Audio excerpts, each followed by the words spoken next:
Hi friends, welcome to Chikkus and Michus world. ഇത് പാലക്കാട് മുണ്ടൂരുള്ള ഞങ്ങളുടെ വീടാണേ. ഇവിടെ വെച്ചാണ് ഞങ്ങൾ മിച്ചു ബേബിയുടെ ബാപ്റ്റിസം കഴിഞ്ഞിട്ടുള്ള ഫംഗ്ഷൻ നടത്തിയത്. ജൂൺ 1 മാമോദീസ. ഇത് തലേന്ന് വീട് ഫുൾ ഡെക്കറേറ്റ് ചെയ്ത് സ്റ്റേജൊക്കെ ഇടുന്നതിൻ്റെ കുറച്ച് വീഡിയോ ക്ലിപ്പിങ്സ് ആട്ടോ നിങ്ങളിപ്പോൾ കണ്ടുകൊണ്ടിരിക്കുന്നത്. എവിൻകുട്ടൻ്റെ മാമോദീസ ശരിക്കും കൂടുതൽ ആൾക്കാരെ വിളിച്ചൊന്നും നടത്തിയില്ല, കാരണം അവനൊരു കോവിഡ് ബേബിയാണ്. 2020 അവൻ ജനിച്ചത്.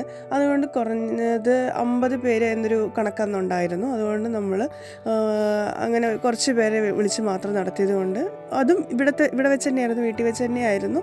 പക്ഷെ കുഞ്ഞു സ്റ്റേജൊക്കെ ആയിരുന്നു. പക്ഷേ ഇത്തവണ മിച്ചു ബേബിയുടെ നമ്മളെ പള്ളിയിലുള്ള നമ്മുടെ ബന്ധുക്കൾ അങ്ങനെ കുറേ പേരെ നമ്മൾ വിളിച്ചിട്ടുണ്ടായിരുന്നു. KJPക്കാരാണ്, അതായത് പാലക്കാടുള്ള മീൻസ് മുണ്ടൂർ സൈഡൊക്കെ ഉള്ള എല്ലാവർക്കും അറിയാം.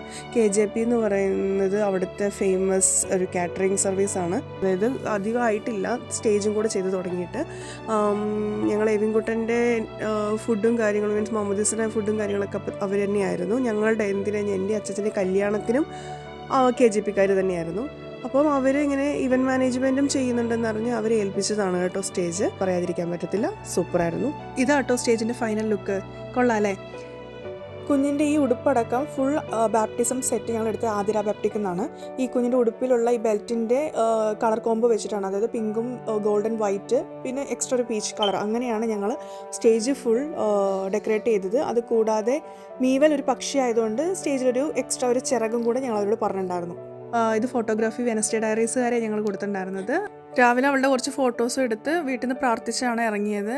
ഇത് Mundur Jerusalem Marthoma church 9 mile ഇവിടെ വെച്ചായിരുന്നു ബാപ്റ്റിസം ചടങ്ങ് നടത്തിയത്. ആദ്യം എനിക്കുള്ള പ്രാർത്ഥനയായിരുന്നു, അതായത് പ്രസവ ശുശ്രൂഷ. അത് കഴിഞ്ഞിട്ടാണ് പിന്നെ മാമോദീസയുടെ പ്രാർത്ഥനയും കാര്യങ്ങളും. കുഞ്ഞ് നല്ല ഉറക്കമായിരുന്നു. പിന്നെ പള്ളിയിൽ കയറി പ്രാർത്ഥനയൊക്കെ തുടങ്ങിയപ്പോൾ അവൾ എഴുന്നേറ്റു. പക്ഷേ കുഴപ്പമൊന്നുമില്ല, അതിൽ കരഞ്ഞൊന്നുമില്ല. അവളെല്ലാ പ്രാർത്ഥനയെല്ലാം കേട്ട് അവളെ ഇരിക്കുകയായിരുന്നു. ജീവനും വിശുദ്ധിയുമുള്ള റൂഹായുടെ തിരുനാമത്തിൽ മീവൽ പ്രദേശ് മുദ്രയിടപ്പെടുന്നു. പിതാവിനും പുത്രനും പരിശുദ്ധ റൂഹായ്ക്കും സ്തുതി. പാപമോചനത്തിന്റെയും നിത്യജീവന്റെയും പ്രത്യാശയിൽ മീവൽ പ്രദേശ് മാമോദീസ മുഴുകപ്പെടുന്നു. ആയത് പിതാവിന്റെയും പുത്രന്റെയും ജീവനും വിശുദ്ധിയുമുള്ള റൂഹായുടെയും. പള്ളിയിലെ പരിപാടി കഴിഞ്ഞ് പ്രാർത്ഥന എല്ലാം കഴിഞ്ഞതിന് ശേഷം വീട്ടിൽ വെച്ച് ഫുഡും കാര്യങ്ങളും പിന്നെ ചെറിയ രീതിയിലൊരു കേക്ക് കട്ടിങ് ഉണ്ടായിരുന്നു കേട്ടോ. അത് കഴിഞ്ഞതിന് ശേഷം പിന്നെ ഫാമിലി വൈസ് എല്ലാവരും ഫോട്ടോ എടുത്ത് പിന്നെയാണ് നമ്മുടെ പിള്ളേരെല്ലാം സ്റ്റേജിൽ കയറിയത്. കാരണം എല്ലാവരുടെ തിരക്കൊക്കെ കുറഞ്ഞ് അവർ ആ സ്റ്റേജ് ഇന്നലെ കെട്ടിയപ്പോൾ തൊട്ട് അവർ പ്ലാൻ ചെയ്യുവാണ് അവർക്ക് ഡാൻസ് കളിക്കുന്നത്. അപ്പം പരിപാടികളെല്ലാം കഴിഞ്ഞപ്പോൾ പിന്നെ ആ സ്റ്റേജ് അവർക്ക് വേണ്ടി ഞങ്ങളങ്ങ് വിട്ടുകൊടുത്തു.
അങ്ങനെ ദൈവം സഹായിച്ച് മിച്ചു ബേബിയുടെ മാമോദീസ എല്ലാം ഭംഗിയായി നടന്നു. മിച്ചു ബേബി ആശംസിച്ചവർക്കും അവളുടെ മാമോദീസയിൽ പങ്കെടുത്തവർക്കും അവൾക്ക് വേണ്ടി പ്രാർത്ഥിച്ചവർക്കും എല്ലാവർക്കും എൻ്റെയും ഞങ്ങളുടെ കുടുംബത്തിൻ്റെയും പേരിൽ നന്ദി പറഞ്ഞുകൊള്ളുന്നു. Thank you for watching. By.